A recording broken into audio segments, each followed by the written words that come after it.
Ուրախ եմ բոլորին տեսնելու այստեղ, վստահ եմ, որ այս հանդիպումը հնարավորինս արդյունավետ արդյունքներ կտա մեզ բոլորի համար եւ նախ եւ առաջ ուզում եմ շնորհակալություն հայտնել, որովհետեւ վստահ եմ, որ այս հարկի տակ այսօր հավաքվել են այն մարդիկ, ովքեր շահագրգիռ են խնդրով եւ ուզում եմ շնորհակալություն հայտնել բոլորին ակտիվ համագործակցության համար, որովհետեւ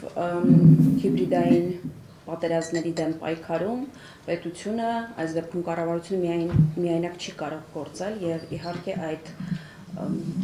դիմակայունությունը միայն կայանում է ակտիվ համագործակցության շնորհիվ ոչ պետական կառույցների, մեդիա հարթակների,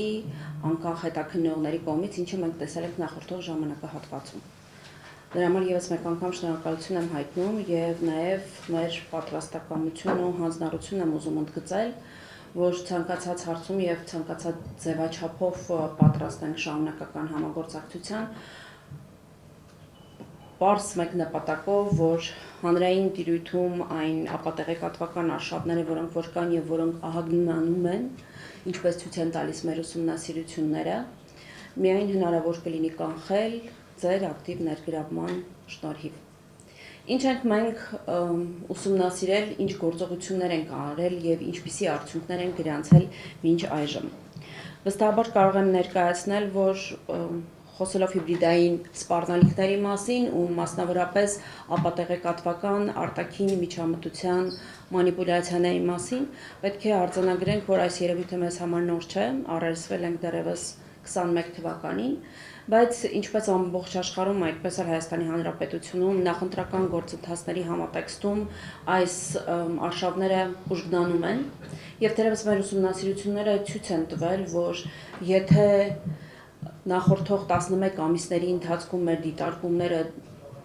արձանագրել էին շուրջ 72 դեպք, այսինքն դիտարկված ժամանակահատվածը նախորդ տարի մայիս ամսվա հատվածից սկսած, մինչև եթե դիտարկենք մարտի 15-ը,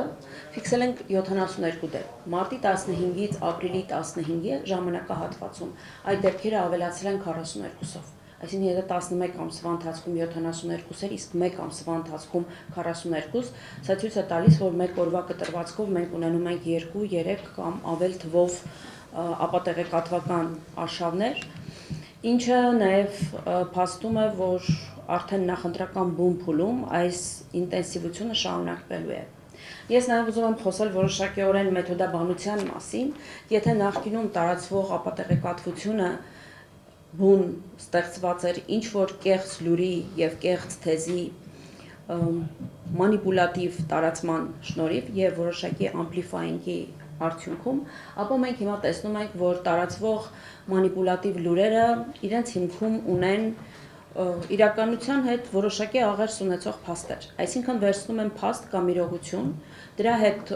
կապում են կեղծ տեղեկատվություն, ստեղծում են պատումներ, որպեսզի տպավորություն ստեղծվի, որ այո, 1-2 փաստ կարող է իրականության հետ խաչվել, եւ մնացած պատումը, որը ներկայացվում է տարբեր լրատվամիջոցների կողմից, այս դեպքում օտարալեզու, օտարածին լրատվամիջոցների կողմից, չի կարող օբյեկտիվ պատկեր ստեղծել։ Ես ուզում եմ կարևոր փաստ արձանագրել, որ իրականում ապատեղեկատվական արշավների թիրախում որևէ պաշտոնյա չէ կամ որևէ հանրային գործիչ չէ կամ որևէ կուսակցություն եւ առավել եւս իշխանությունները չեն։ Թիրախում պետությունն է եւ հանրային վստահությունը, որովհետեւ մենք ինչ ունենք, մենք տեսնում ենք տեղեկատվական մեծ աղմուկ։ Այսինքն այս աղմուկի դեպքում շատ դժվար է արձանագրել, թե որն է ճիշտը կամ որը սխալը, եւ հանրային վստահությունը խաթարելու սա լավագույն գործիքը եւ միջոցն է, որովհետեւ առավելապես հանրությունը շատ դեպքերում ապակողմնորոշվում է։ Խնդիրը մեր ժողովրդավարական արժեքների թիրախավորումն է, խնդիրը հանրային վստահությունն է, խնդիրը օրինակ գալիք ընտրությունների հանդեպ վստահության նվազումն է, որ մարդկանց մոտ ստեղծվի իրավիճակ, որ ընտրությունների ելքը կանխորոշված է եւ բնավ այն ժողովրդավարական ուղին, որը ընտրել է կառավարությունը, այդքան էլ նշանակություն չունի։ Եվ հանրային աղմուկը, երբ որ մարդը ամեն օր առերեսվում է ինչ-որ կեղծ լուրի, կեղծ տեղեկատվության, կեղծ փաստերի, իրեն շեղում է իրականությունից։ Եվ ինչ ենք մենք ստանում արդյունքում, ստանում ենք, որ հանրային աղմուկի մեջ ճիշտ, ճշգրիտ կամ օբյեկտիվ տեղեկատվությունը գնալով նվազում է։ Այստեղ նաև կարևոր դեր ունեն տարբեր պետական գերատեսչությունների տեղեկատվության պատասխանատուները, մամուլի բաժնի ղեկավարները, խոսնակները, որոնց գործը գնալով բարդանում է։ Եթե նախորդող ժամանակահատվածում կեղծ լուրերը ակնհայտ աբսուրդի ժանրից էին, հիմա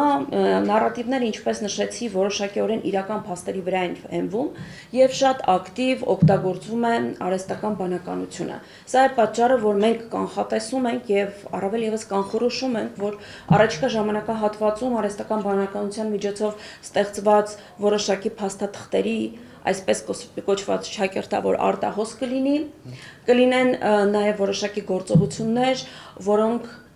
կնմանվեն իրականության, այսինքն արհեստական բանականության կողմից ստեղծված ձայն,